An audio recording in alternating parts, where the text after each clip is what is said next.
অনুষ্ঠান আপোনালোকে দেখিছে প্ৰথম খবৰৰ যি পদক্ষেপ এই পদক্ষেপ সঁচাকৈ প্ৰশংসনীয় কিয়নো তেওঁলোকে অসমৰ বিভিন্ন ঠাইত গাঁও ভূঞে আদি কৰি বিভিন্ন ধৰণৰ অঞ্চলৰ যিবিলাক প্ৰকৃত শিল্পী সুপ্ত অৱস্থাত যাক সাধাৰণতে মানুহে বিচাৰি নাপায় তেনেকুৱা এটা শিল্পীক প্ৰতিভাসম্পন্ন শিল্পী এজনক প্ৰথম খবৰৰ সাংবাদিকে আপোনালোকৰ নিচিনা সাংবাদিকবিলাকে বিচাৰি গৈ উলিয়াই আনি তেওঁলোকক কৰ্মস্পৃহা তেওঁলোকক আগবঢ়াই নিয়াৰ কাৰণে তেওঁলোকৰ কৰ্মশক্তি উদ্যম তেওঁলোকৰ সমাজ জীৱনত বিচ্ছিন্নক্ষণত আগবঢ়াই নিয়াৰ কাৰণে তেওঁলোকক এটা এৱাৰ্ড প্ৰতি বছৰে দি আহিছে আৰু এইবাৰৰ প্ৰথম খবৰৰ পৰা তেওঁলোকে দশম বৰ্ষ হিচাপে তেওঁলোকে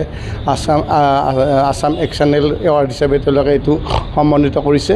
আৰু এইটো বৰ ভাল অনুষ্ঠান। এইটো অনুষ্ঠানৰ পৰা বহুত অনুপ্ৰেৰণা পোৱা যায়। আমিও এবাৰ 2022 চনত এই এৱাৰ্ড পাবলৈ সক্ষম হৈছিলোঁ আৰু এই এৱাৰ্ডৰ মাধ্যমেদি মোৰ কৰ্মজীৱনত বিশেষকৈ মই দেখিছোঁ মই সমাজ জীৱনত বা সকলো ক্ষেত্ৰত সামাজিক সাহিত্য জীৱনত মই আগবাঢ়ি গৈছোঁ, কাম কৰা এটা স্পৃহা বাঢ়িছে। গতিকে এনেধৰণৰ যি এৱাৰ্ড প্ৰথম খবৰৰ পৰা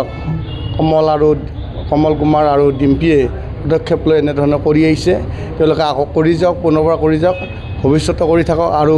অনাগত জীৱনত এই প্ৰথম খবৰৰ পৰা যিবিলাকে এই এৱাৰ্ড লাভ কৰিছে এই এৱাৰ্ডে তেওঁলোকে এৱাৰ্ড হিচাপে লৈ তেওঁলোকৰ তেওঁলোকৰ কাৰ্যক্ষেত্ৰত কৰ্ম বাঢ়ি যোৱাৰ এটা উৎসাহ তেওঁলোকে যাতে জগাই তোলে সেইখিনি মই এই মাধ্যমেদি আপোনালোকৰ মাধ্যমেদি তেওঁলোকক অনুৰোধ জনাইছোঁ।